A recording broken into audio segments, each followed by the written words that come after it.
Okay, so this is USA versus China, the war you can see. The US and China are fighting a war. It's not a war that you can really see, and it's not a traditional battlefield war with soldiers, at least not yet. This is a war that's being fought in government offices and company boardrooms. It's a war that's being fought with rules and regulations, and it's meant to stop rivals from getting their hands on the most important technology in the world: microchips. You might hear them called semiconductors, microchips, or integrated circuits. These are all the same thing. We're just gonna call them chips, microchips, tiny pieces of metal that are magic and that run our world. They run TikTok. Yes. This is a big thing that's happening in geopolitics right now. And I want to help you understand the stakes of this new conflict between the US and China. It's going to be the center of global attention for years to come. And what we're seeing right now is how boring trade regulations and business rules can escalate to something that can impact your everyday life, because your life depends on chips, whether you know it or not. In fact, let me show you. Everything has silicon in it. Anything that has any technological smartness to it is a product of silicon.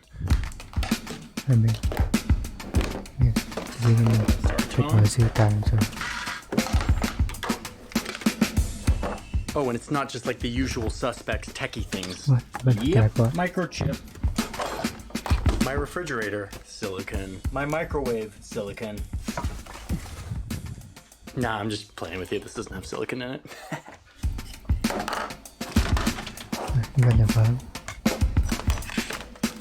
This is just a few little things I found around the office, but like silicon is in your refrigerator, your microwave, like it is in your digital clock. It is what makes our world go round. I mean, we are speaking through silicon right now. Like you are watching this on the internet that is made possible because of silicon on a screen that is being fired by a silicon chip. Like everything is silicon in our world, besides like the forest or something, or like, you know, analog cameras. So microchips make our economy possible, but it's not just tech. It's not just like consumer tech. It's also military. The military needs microchips. They need microchips for weapon systems. They need microchips for intelligence. They need microchips for AI. They need microchips to stay ahead of their rivals. Microchips represent geopolitical power because they represent military power. That's something to just keep in mind as we go through this story. House of Representatives Nancy Pelosi is in Taiwan tonight. China is already responding. Lead the world in future industries, protect our national security. We're in the middle of one of the most fundamental changes in the character of war in the history of mankind. Geopolitics.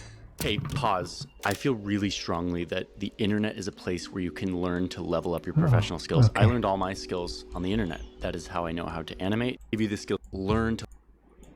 Scalar is the place for.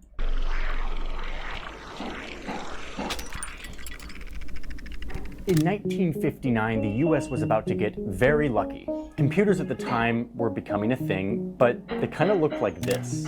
Tons of wires connecting everything, all of them sending little precise electronic signals to each other to solve tedious, complex math problems. It was clunky, it was inefficient, it wasn't very special yet. But then two American engineers that were working separately at two totally different companies had a very similar idea. And the idea was to get rid of this, all these wires. There was this new technology that had cropped up called a transistor. It was like a really precise, reliable on and off switch. It allows you to control pulses of electricity super precisely. But at first, transistors looked like this. They were big and clunky, lots of parts.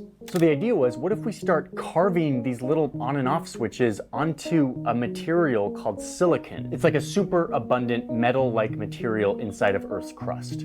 But it's actually a horrible conductor of electricity. If you mix silicon with other elements, it conducts electricity really well. It is a semiconductor of electricity. Exactly what they needed to precisely control the flow of electricity very accurately. No more clunky long wires. Let's just carve our little transistor switches onto this silicon chip, a single circuit. That way we can fit a lot more into one place, all close together. So that's what they did.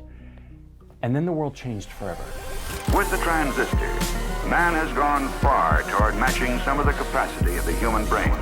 Okay, real quick aside here. We're gonna get to the geopolitics and stuff, but I was so curious about one thing. Why does being able to precisely control the on and off switch, or like the flow of electricity, do anything to change the world? Well, it turns out, this is where my mind bends a little bit. Just stick with me here.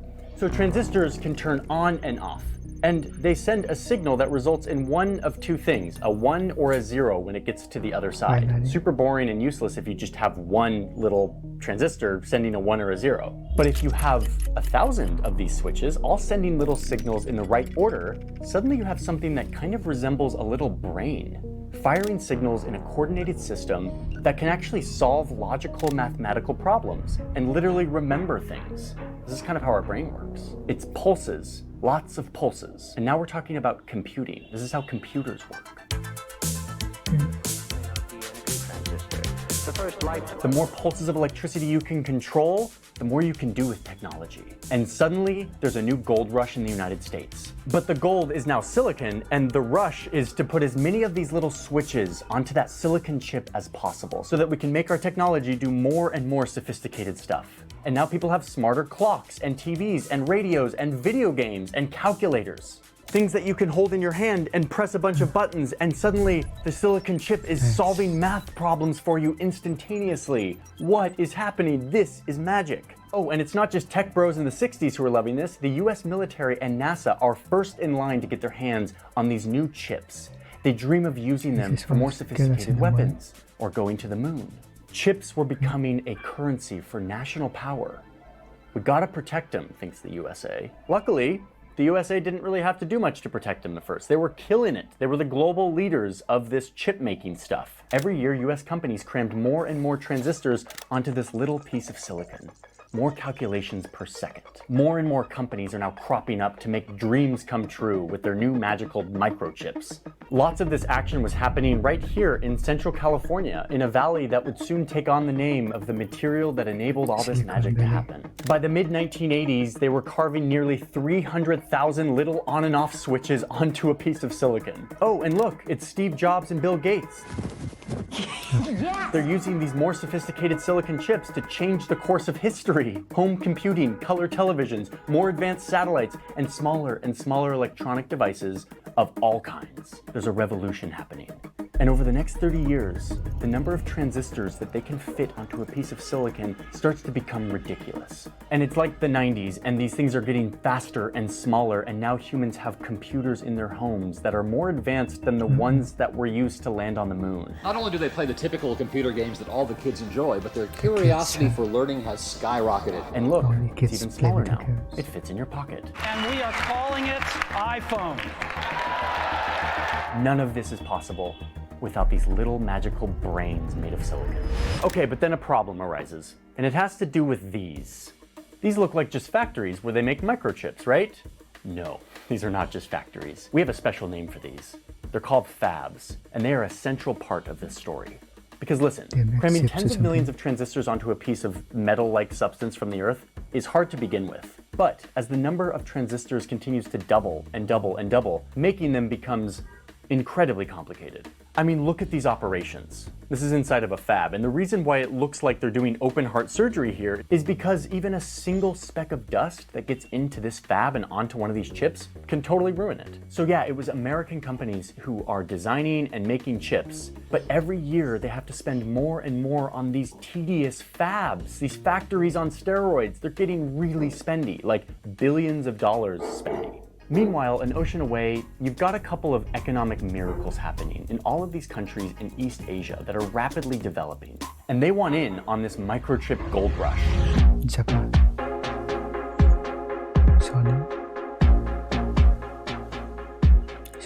One of these countries is Japan, where a bunch of new tech companies were getting really good at making chips. And they could make them and sell them for way cheaper than the US. Oh, and by the way, this was with the help of the Japanese government who's like subsidizing this. Governments love microchips. That's going to be a theme in this video.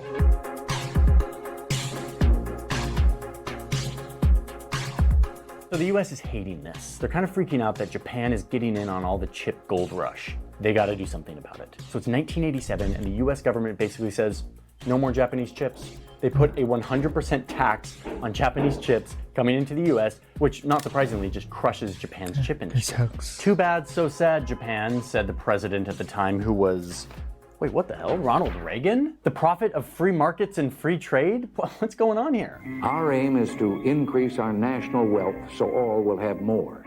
Well, turns out that chips are really important. So important, in fact, that Mr. Free Market Economics abandoned his principles to protect American chips. This is a theme. We're gonna see a lot more of it. Okay, so let's move on. Meanwhile, another Asian economic miracle country is growing super fast and wants to get in on this. Okay. But they also are looking over at Japan and they're like, we don't want the US to squash us for trying to compete with them. So if we can't beat them, let's join them.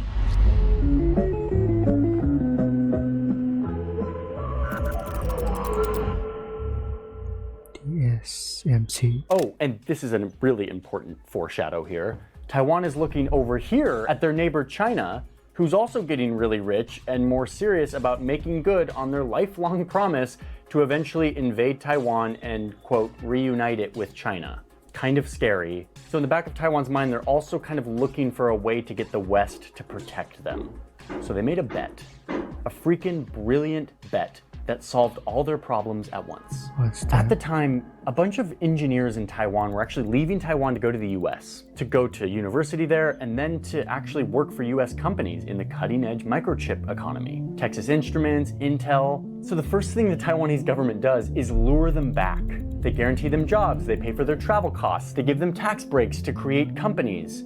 Their goal is to create a Silicon Valley in Taiwan, and it totally works. It's like a reverse brain drain. Thousands of engineers return to Taiwan to start companies and to help build the microchip industry in Taiwan. And one of those engineers is the one who actually changed the game. It's this guy named Morris Chang. He had the best idea of all of them. Chang? He had seen that American chip makers were hating how much money they had to invest in these fabs, these really complicated factories to make microchips. His idea was, instead of trying to compete with the United States in the chip industry and get crushed like Japan did, let's become their friend. Let's solve their problem. We won't design chips, we won't make devices, we won't make the software, we will just make the chips themselves. We will become the masters of fabs, the tedious, expensive job of getting more and more transistors onto a piece of silicon. So he starts a company called Taiwan Semiconductor Manufacturing Company, TSMC. Super promising and creative name, Morris. And the government of Taiwan is super into it, because now they can get in on the chip gold rush, and instead of pissing off the United States, they actually will solve the US's problem, and crucially, make the US reliant on them. So now they have protection, a silicon shield to protect them from their big aggressive neighbor. The government gave nearly half of the startup costs to Morris Chang to start this new venture. They connected him to venture capital, and according to Chang himself, the Prime Minister of Taiwan even called a super rich Taiwanese investor to force him to invest in TSMC. Whoa. Okay, yeah, wow. Like, you can see just how vital chips are. A little piece of silicon with a bunch of on and off switches. TSMC was basically a state-owned company from the beginning. So yeah, Taiwan's now in the game, and semiconductors are now becoming a geopolitical bargaining chip. A geopolitical bargaining chip. I kind of regret it. Sorry. Is just go in here, and I'm tied. I believe I'm going to be the nominee. So it's like the early 2000s, and semiconductors are now squarely a part of geopolitics. But meanwhile, in business world, in Silicon Valley, they're loving this Taiwan situation. Because now, instead of having to do all of this expensive, tedious fab stuff, they can just do the design and the software and the business side of it, and they can just ship it off to TSMC, and they do the rest, taking on the expensive, tedious work of maintaining their fabs and keeping them up to the cutting edge, which requires billions of dollars every year. Like, to keep some perspective, look at this graph.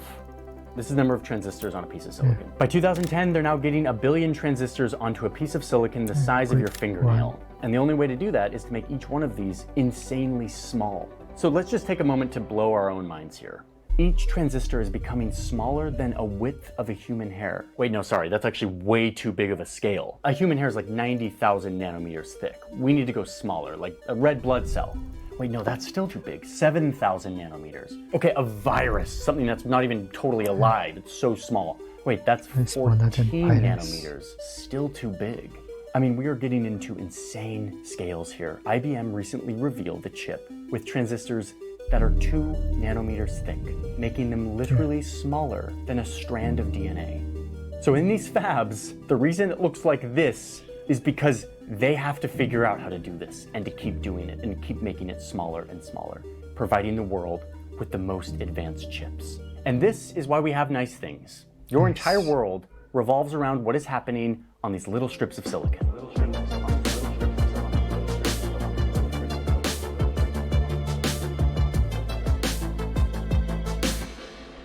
More and more US chip companies don't actually have fabs. They design them, they do all the software and the machinery and the selling and the business, but the actual making of the chip happen in Taiwan. But as 92% of all advanced chips are now made in Taiwan, what this means is that the US is completely reliant on TSMC, basically. And finally, we're getting to the conflict.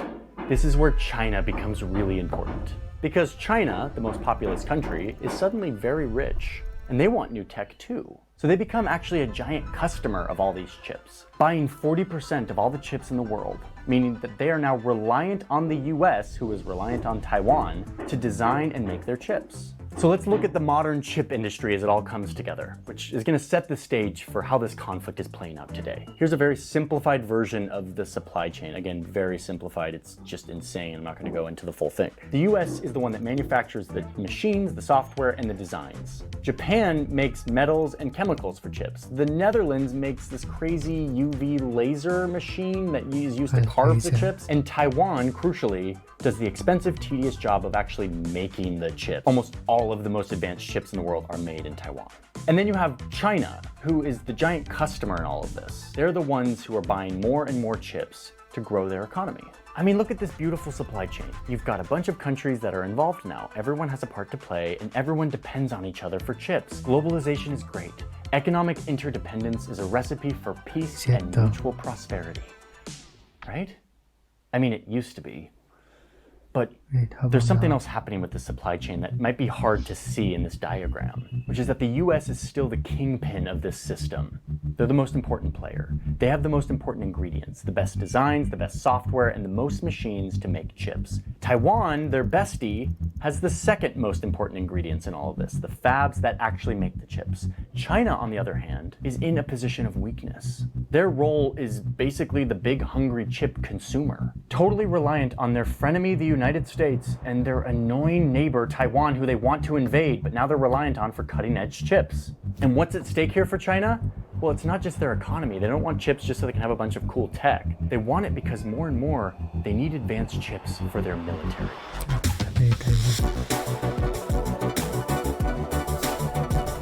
So it's like the 2010s, China's military is getting kind of scary, but it's not that scary, says the US. We're not that worried. We'll always be ahead of China when it comes to controlling the supply chain, and our military gets first dibs on all the best chips. China has no chance of catching up ever. And this is true. China was truly behind. They did not have the tech and the designs and the companies and the ability to make advanced chips. They were reliant on the United States. If China pissed off the US, they could just take away their chips. And now we have a rising conflict on our hands.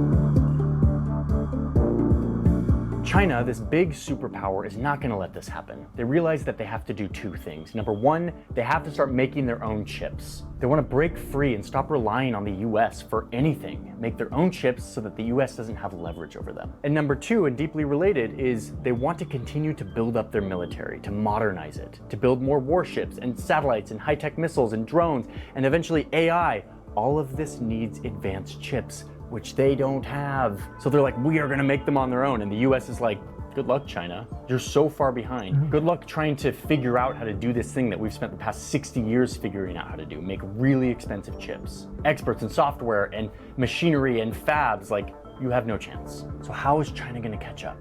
Lucky for them, in China, there's a blurry line between businesses and the military. It's all kind of overseen by the state. And also lucky for them, there are loads of US tech companies that are addicted to making money by selling microchip technology to China. So instead of invent it themselves, they see an opportunity here. Need software and equipment for your new chip industry? Get it from the US. Need fancy chip designs and software? US companies have you covered. Need those high-tech chips produced for your military projects? American companies will sell them to you. And yes, TSMC in Taiwan will make them for you. Wait, China's using US technology to get ahead of US technology? What? In 2021, the Washington Post reported that China was building super advanced laboratories to test scary new weapons, including nukes. And guess what?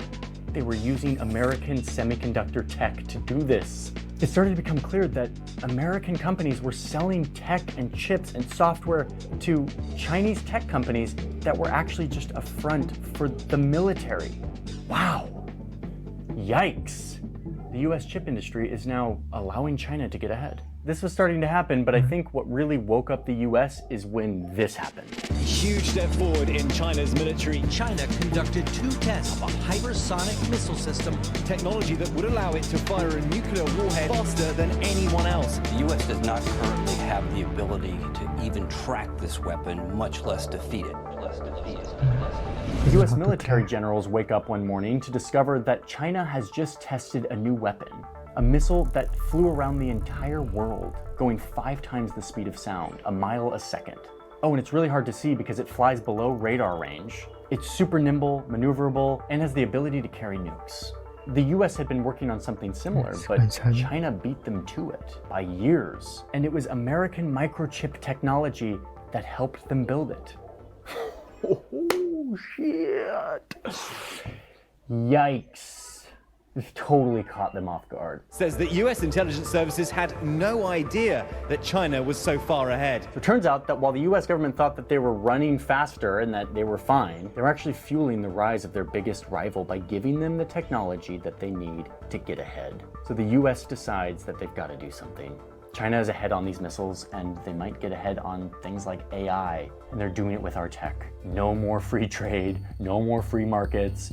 The government is jumping back into the chip game to sort this out. Fundamental change is taking place today, politically, economically, and technologically. All right, Joe Biden's like rolling up his sleeves. He's like, what do we do here? Step 1, cut them off. No more chips for China. The Biden administration published a large set of export controls on Friday in order to slow Beijing's technological and military advances. The restrictions will limit Chinese companies' access to advanced computer chips. And here we are back in the fun bureaucratic paperwork. Department of Commerce, Bureau of Industry and Security, docket number 220930-0204, RIN 0674. Certain advanced computing and semiconductor manufacturing items, supercomputers, and semiconductor end use, entity list modification.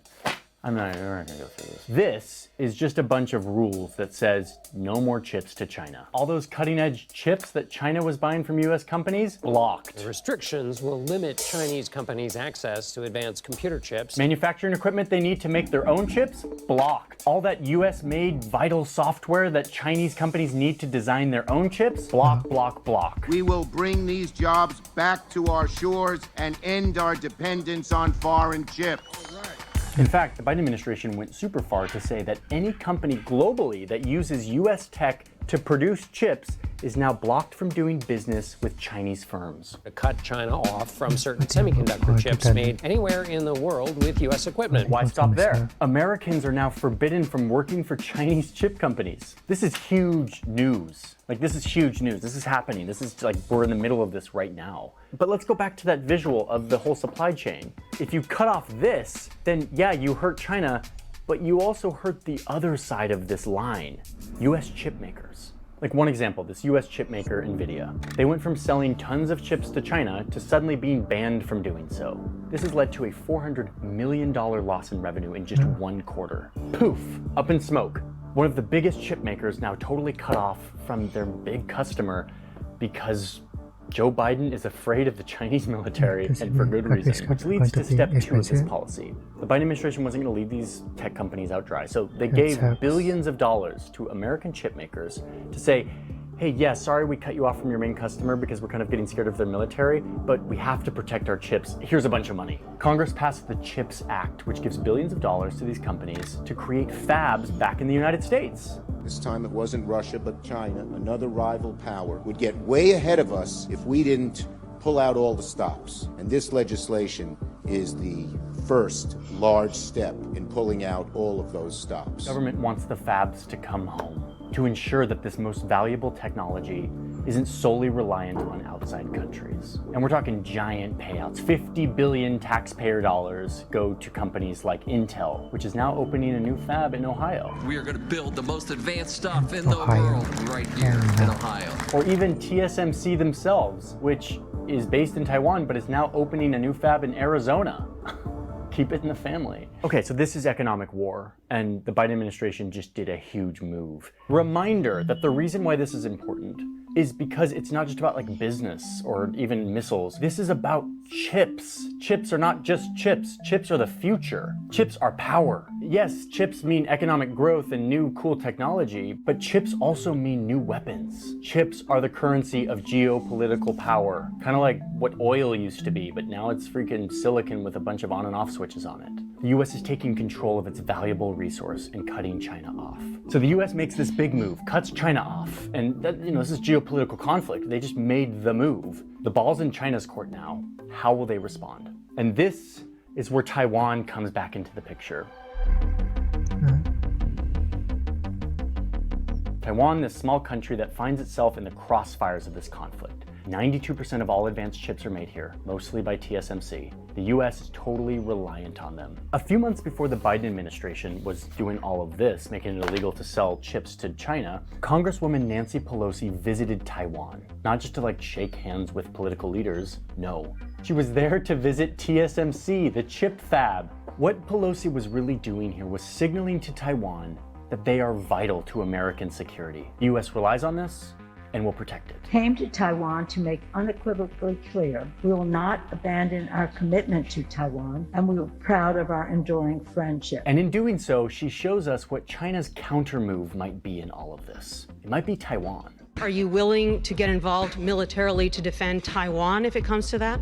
Yes, that's the commitment we made. Okay, but wait, what this doesn't mean is China's going to invade Taiwan and take all the chips or take over the fab or something. That scenario doesn't make any sense. If China invaded Taiwan, all they would find is a bunch of empty fabs if they weren't bombed already. They wouldn't know how to operate them. They wouldn't have all of the engineers and the software and all of the supply chain stuff that they would need to actually make chips. They would likely be fighting a war, and the US would probably get involved. I made a whole video about it. You can go check it out. Anyway, the effective countermove here for China would be to operate right on the edge of active warfare, to strike back at the US without provoking a military response. This is how big nuclear powers do it. They don't actually clash. They want to just sort of poke at each other. One scenario would be China sending a bunch of its Navy ships to set up in the ocean right around here, creating a kind of partial blockade. They could stop cargo ships that are coming to and from the island, kind of just slowing everything down, but really holding the silicon hostage, making it hard for the supply chain to actually work.